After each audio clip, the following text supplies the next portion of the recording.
Part-time lang ba yung ginagawa mo sa ngayon? Huwag mong maliitin ang part-time. Ang mindset ang maliit, hindi ang oras. Maraming empleyado yung nagtatrabaho na for more than 20 o 30 years na pero iisa pa rin ang source of income nila. Wala namang masama doon. Pero paano kapag may nangyari sa trabaho? Doon natin nare-realize na wala pala tayong ibang naitayo o na-build na other source of income. Employee rin ako pero ayokong hanggang sweldo lang ang inaasahan ko habang tumatagal. Kaya habang may full-time job ako, unti-unti akong nagbi-build ng part-time business.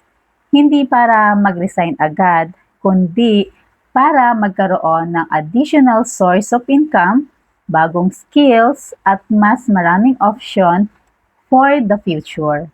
Part-time doesn't mean small mindset.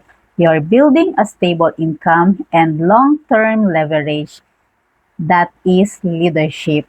Kung employee ka na gusto ring magkaroon ng extra source of income habang hindi iniiwan ng trabaho mo, comment part-time or send me a message if gusto mong makakreate ng second source of income. Remember, build yourself and good things will follow.